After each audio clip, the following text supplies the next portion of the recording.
ఎవరు మాట్లాడుతున్నప్పుడు కూడా నేను మాత్రం డిస్టర్బ్ చేయట్లేదు, మధ్యలో కూడా కలవ చేసుకోవట్లేదు.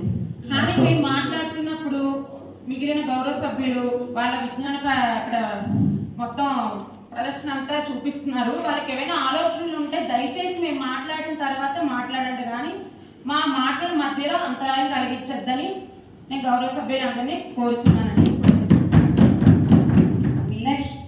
మేడం మీ విషయంలోనే కాదు, ఎవరి విషయంలోనే అంతరాయం కలిగించు. వాళ్ళ వ్యక్తిగతాన్ని వదిలిస్తున్న డిస్టర్బ్. నేను ఎవరితోని పెద్దగా ఎవరిని నేను నా విషయంలో మాట్లాడుతున్నాను. నేను ఎవరి విషయాల్లో నేను జోక్యం చేసుకోవట్లేదు. నా సమస్యల గురించి నేను క్లియర్గా చెప్పాలనుకుంటున్నాను.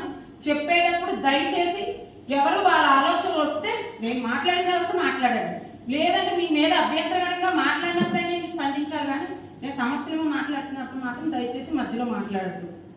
చెప్పండి. డిస్ట్రిక్ట్ మినరల్ ఫౌండేషన్ నుంచి మనకి ఫండ్ తీసుకొచ్చిన మన సభాపతి అయ్యన్న గారికి జనసేన పార్టీ తరఫున మీ ప్రత్యేక ధన్యవాదాలు తెలియజేస్తున్నామండి.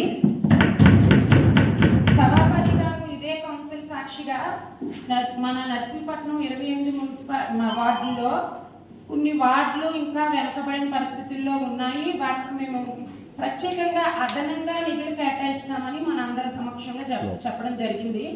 అందులో సారి చెప్పారు, మీ 9వ వార్డు కూడా మేము గుర్తించామమ్మా.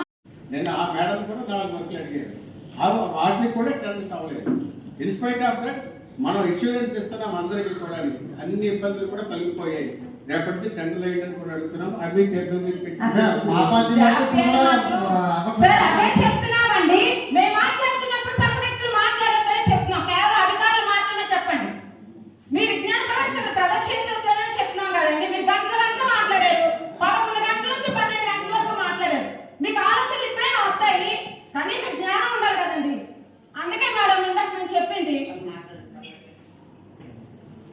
సార్. ఇదేనండి మనం ఈ జాప్యాలు చేసి దయచేసి మా కూటమి ప్రభుత్వం మీద మాత్రం మీ నిర్లక్ష్యాలు మా మీద పడకుండా మాత్రం అధికారులు చర్యలు తీసుకోండి సార్. గత ప్రభుత్వంలో రోడ్లు అధ్వానం చేశారు. సంవత్సరం అయినా సరే ఆ ప్రభుత్వ వైఫల్యాలు ఎప్పటికీ కూడా మన ప్రజలు అనుభవిస్తున్నారండి. వాళ్ళు మొత్తం రోడ్లు ఇచ్చేసిన వల్ల కొలాయిలు పైప్ లైన్లు అన్ని డిస్టర్బ్ అయిపోయాయండి. ఇప్పుడు మనం చెప్తుంటే మనం అర్జెంట్గా కొలాయి రావట్లేదు చేయమని చెప్తుంటే మన అధికారులు చెక్ చేస్తున్నారు. అధికార వైఫల్యం ఏమీ లేదు, చెక్ చేస్తున్నారు. ఇది అవదండి, పూర్తి స్థాయిలో కొలాయిలు మొత్తం ఇంటింటి కొలాయిలు అవుతాయి కానీ కొలాయి అవదు అంటున్నారు. కానీ అక్కడ ప్రజలకు మాత్రం వాటర్ సప్లై చాలా ఇబ్బంది పడుతున్నారండి.